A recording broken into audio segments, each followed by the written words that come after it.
কর্মজীবী নারীদের তুলনায় গৃহিণী নারীরা অধিক সুখী হয়ে থাকে সাধারণত। গৃহিণীরা স্বামীর আয় দিয়ে সংসার চালিয়ে নিজের হাত খরচ, মোবাইল খরচ, নিজ প্রসাধনী থেকে ফুচকা, আইসক্রিম, কিটি পার্টি সব সুবিধা পেয়ে থাকেন।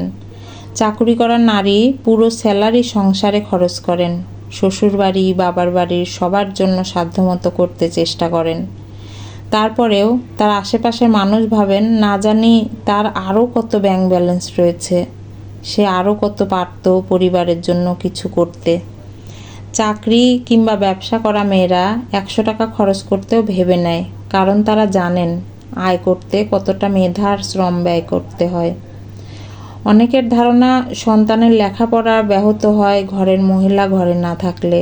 এ ধারণা অত্যন্ত ভুল।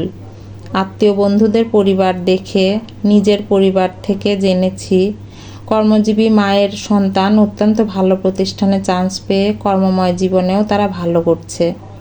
কিছু ব্যতিক্রম অবশ্য রয়েছে।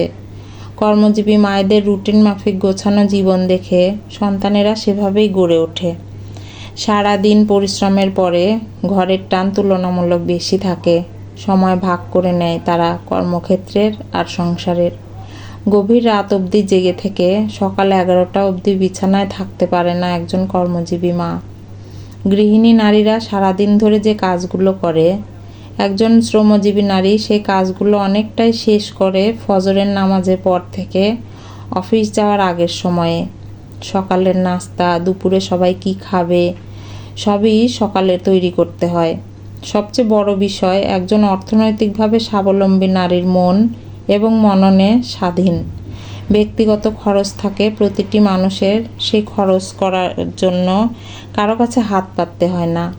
মা, ভাই, বোন, আত্মীয়র কাছে কিছু চাইতে, খরচ করতে গেলে জবাবদিহি করতে হয় না। এই কথাগুলো লেখার উদ্দেশ্য কাউকে ছোট করা নয়। উদ্দেশ্য প্রত্যেক নারীর উচিত ঘরে এবং বাহিরে সমানভাবে কাজ করা। নারীরা সারাদিন কাজ করে এসে যেমন ঘরের কাজ করে, পুরুষদের উচিত ঘরে ফিরে এসে শুধু অর্ডার না করে নারীর সঙ্গে সাংসারিক কাজে সহযোগী হওয়া। অনেক বড় ভালো বিশ্ববিদ্যালয় থেকে পড়াশোনা করে আপনি কেবলই সন্তান জন্ম দিলেন আর রান্নাঘরেই একটা জীবন কাটিয়ে দিলেন, কি লাভ হলো এই শিক্ষার? আমার স্বামী অনেক বিত্তবান, আমার বাবা বিয়েতে সব দিয়েছেন, ঘরের আবার ক্যাশও যা দিয়েছে তা সঞ্চয়পত্র করে রেখেছি। মাস শেষে আপনার চাকরির তুলনায় আমি বেশি আয় করি, এমন টাইপের পরিচিত আত্মীয় বন্ধুও রয়েছেন অনেক। তাদের পরিচয় কেবল অমুকের মেয়ে, তমুকের স্ত্রী এবং জীবনের শেষে অমুকের মা। নিজস্ব আইডেন্টিটি প্রতিটি মানুষকে সম্মানিত করে এবং স্বাধীন করে। কলমে সাফিয়া খন্দকার রেখা, কণ্ঠে লাবণী সাহা।